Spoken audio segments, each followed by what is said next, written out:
Hello hi dears സിന്ദൂരം വ്ളോഗ്സിലേക്ക് എല്ലാവർക്കും സ്വാഗതം. നിങ്ങൾ ആദ്യമായിട്ടാണ് എൻ്റെ ചാനൽ കാണുന്നതെങ്കിൽ ചാനൽ ഒന്ന് സബ്സ്ക്രൈബ് ചെയ്ത് തന്നെ സപ്പോർട്ട് ചെയ്യണം. ഇന്ന് പൂരാടമാണ്. അപ്പോൾ ഷോപ്പിൽ നിന്ന് ഒത്തിരി വൈകിയാണ് വന്നപ്പോഴമ്മ ഇഞ്ചിയൊക്കെ ചുരണ്ടി റെഡിയാക്കി. പിന്നെ കുറച്ച് ജോലികളൊക്കെ ഇനിയുണ്ട് ബാക്കി. പക്ഷേ അമ്മ വീട്ടിൽ ഉള്ളതുകൊണ്ട് അങ്ങനെ ഭയങ്കര പണിയൊന്നും നമുക്കില്ല. ഇപ്പോഴേ കുറച്ച് ദിവസങ്ങളായിട്ട് രാത്രിയാണ് പാർലറിൽ നിന്ന് വരുന്നത്. ഞാൻ വന്നപ്പോഴത്തേക്കും അമ്മ മാങ്ങ അച്ചാറൊക്കെ ഇട്ട് റെഡിയാക്കി. നാരങ്ങ അച്ചാർ ഇട്ടു. എനിക്ക് നാളെ രാവിലെ വർക്കുണ്ട്. 6:30 ആകുമ്പം ഒരു കല്യാണ പാർട്ടി വരും. ഒരു 3-4 പേരുണ്ട് സാരി ഉടുക്കാൻ. അപ്പം ഞാൻ 6:30 ആകുമ്പം ഷോപ്പിൽ പോകണം. അതുകൊണ്ട് പെട്ടെന്ന് ജോലി തീർത്ത് വേഗം കിടന്നുറങ്ങി. അങ്ങനെ ഇന്ന് ഉത്രാടമാണ്. അപ്പോൾ രാവിലെ ഞാൻ കാപ്പിയൊക്കെ ആയിട്ടാണ് ഷോപ്പിൽ പോയത്. അപ്പോൾ അവരെല്ലാം വന്ന് സാരിയൊക്കെ ഉടുത്തിട്ട് പോയി. പിന്നെ എനിക്ക് വേറൊരു സാരി ഉടുപ്പുണ്ടായിരുന്നു. അതൊരു കുട്ടിയുടെ വീട്ടിലായിരുന്നു. അപ്പോൾ എനിക്ക് അവിടെയും പോകണമായിരുന്നു. അപ്പോൾ അങ്ങനെ പോയി സാരിയൊക്കെ ഉടുപ്പിച്ചിട്ട് വന്നിട്ടാണ് കാപ്പി കുടിക്കുന്നത്. ഇന്ന് ഉച്ചയ്ക്ക് ചോറൊന്നും കൊണ്ടുവന്നില്ല. ഇന്നിപ്പം ഞാനും തയ്ക്കുന്ന ചേച്ചിയും കൂടെ പുറത്തുനിന്ന് ഫുഡ് എടുക്കാമെന്ന് വിചാരിച്ചു. കാരണം 6:30 മണിയായിട്ട് വന്നിട്ട് ഏകദേശം 9:30-10 മണിയായി. പിന്നെ വീട്ടിൽ പോയിട്ട് വരുമ്പം ലേറ്റാവും. പിന്നെ നമ്മൾ ഉത്രാടമാകുമ്പോഴാണ് ചേച്ചിയും ഞാനൊക്കെ ഒന്ന് സെറ്റ് സാരിയൊക്കെ ഉടുക്കുന്നത്. പക്ഷേ ഞാൻ ഇന്ന് സെറ്റ് സാരിയല്ല ഉടുത്തത്, ഞാനൊരു ഹാഫ് സാരിയാണ് ഉടുത്തത്. എന്നിട്ട് നമ്മൾ സ്ഥിരം കയറുന്ന കുറേ കടകളുണ്ട്. അപ്പോൾ അവിടെ നിന്നൊക്കെ കുറച്ച് സാധനങ്ങളൊക്കെ വാങ്ങിക്കണമായിരുന്നു. അതാണല്ലോ ഉത്രാടപ്പാച്ചിൽ എന്ന് പറയുന്നത്. കുറേ സാധനങ്ങളൊക്കെ വാങ്ങി എങ്കിൽ പോലും നമ്മൾ പലതും മറന്നു പോകുമല്ലോ. അപ്പോൾ അതൊക്കെ വാങ്ങിക്കാൻ വേണ്ടി ഞാൻ ചേച്ചിയും കൂടെ ഷോപ്പിൽ നിന്ന് ഇറങ്ങി അതൊക്കെ വാങ്ങിച്ചു. ഏകദേശം വൈകിട്ടായപ്പോൾ എൻ്റെ പാർലറിലെ പണിയൊക്കെ കഴിഞ്ഞ് പാർലറൊക്കെ വൃത്തിയാക്കി ചേച്ചിയും പോയി. ഞാൻ ഓട്ടോ കാത്ത് നിൽക്കുകയാണ്. അപ്പോൾ പൂക്കടയിലൊക്കെ ഭയങ്കര തിരക്കായിരുന്നു. പിള്ളേരൊക്കെ മത്സരിച്ച് പൂ വെട്ടുന്നുണ്ടായിരുന്നു. അപ്പോൾ ഞാനും കുറച്ച് അത്തപ്പൂ ഇടാനും കുറച്ച് വീട്ടിൽ വിളക്കിന് വെക്കാനൊക്കെ ഞാനും ഒക്കെ പൂവൊക്കെ വാങ്ങിച്ചുകൊണ്ട് നേരെ വീട്ടിലേക്ക് വന്നു. എൻ്റെ സൗണ്ടൊക്കെ കംപ്ലീറ്റ് പോയി. കാരണം കുറേ ദിവസങ്ങളായിട്ട് രാവിലെ എണീച്ച് കടയിൽ പോകുന്നുണ്ട്. പിന്നെ ഒരുപാട് ലേറ്റായിട്ടാണ് വന്ന് കുളിക്കുന്നത്. അതുകൊണ്ട് എൻ്റെ സൗണ്ടും ഒക്കെ പോയി, ജലദോഷമൊക്കെ പിടിച്ചു. വീട്ടിൽ വന്ന ഉടനെ ഞാൻ വിളക്ക് തേക്കുകയാണ്. കാരണം അമ്മയുടെ വല്യമ്മയുടെ മോൻ മരിച്ചുകൊണ്ട് അമ്മയ്ക്ക് വിളക്ക് ഒരുക്കാനൊന്നും പറ്റില്ല. അല്ലെങ്കിൽ ഇതൊക്കെ അമ്മയുടെ പണിയാണ്. അപ്പോൾ വന്ന ഉടനെ വിളക്കൊക്കെ തേച്ചൊരുക്കി. പിന്നെ പൂവൊക്കെ പറിച്ച് വെച്ചു.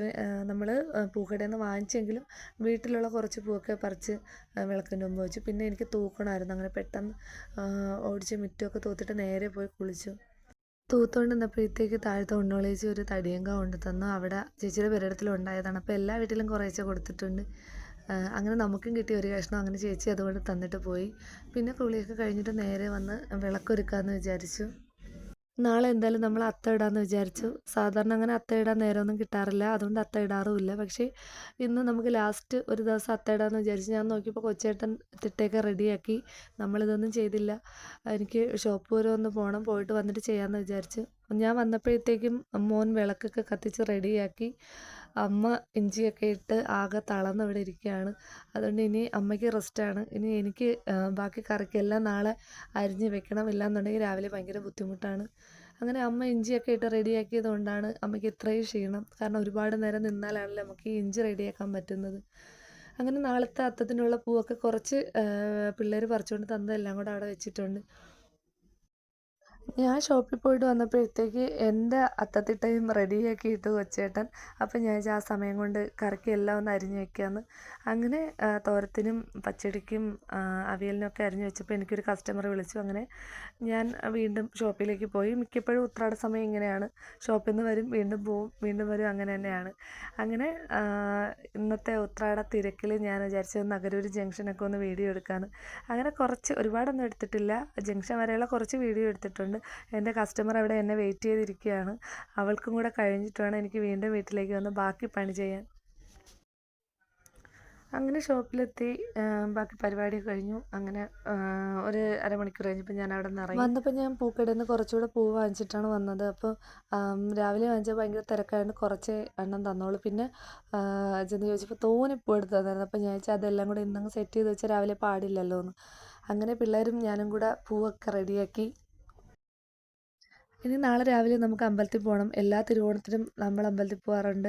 കാരണം അങ്ങനെ അമ്പലത്തിൽ പോയാൽ മാത്രമേ നമുക്ക് ആ ഒരു ഓണം അങ്ങോട്ട് പൂർണ്ണമായ പോലെ തോന്നാറുള്ളൂ. കാരണം ഞാനങ്ങനെ പ്രാർത്ഥിക്കാറുണ്ട് എല്ലാ തിരുവോണത്തിനും എനിക്ക് അമ്പലത്തിൽ പോകാൻ പറ്റണേന്ന്. കാരണം പ്രത്യേകിച്ച് തടസ്സങ്ങളൊന്നും വരരുതെന്ന് ഞാൻ പ്രാർത്ഥിക്കാറുണ്ട്. പക്ഷേ അതൊരു ഭയങ്കര രസമാണ് നമുക്ക് തിരുവോണത്തിന് അമ്പലത്തിൽ പോണത്. കഴിഞ്ഞ വർഷവും കണ്ട് ഞാൻ എടുത്ത ഒരു സെറ്റ് സാരി ഉണ്ട്. ഇതുവരെ ഞാനത് ഉടുത്തില്ല. അപ്പം ഞാൻ വിചാരിച്ചു നാളെ എന്തായാലും ഇത് അമ്പലത്തിൽ എടുത്തുകൊണ്ട് പോകാമെന്ന്. അങ്ങനെ ഞാനതിനെ ബോക്സ് പ്ലേറ്റൊക്കെ ചെയ്ത് വെച്ചു. അപ്പോൾ ഇതൊക്കെയാണ് ഇന്നത്തെ ഉത്രാട ദിന വിശേഷങ്ങൾ. വീഡിയോ ഇഷ്ടപ്പെട്ടാൽ ലൈക്ക് ചെയ്യുക, ഷെയർ ചെയ്യുക, കമൻറ്റ് ചെയ്യുക, സബ്സ്ക്രൈബ് ചെയ്യുക. വീഡിയോ കണ്ടതിൽ ഒരുപാട് സന്തോഷം. Okay, bye bye.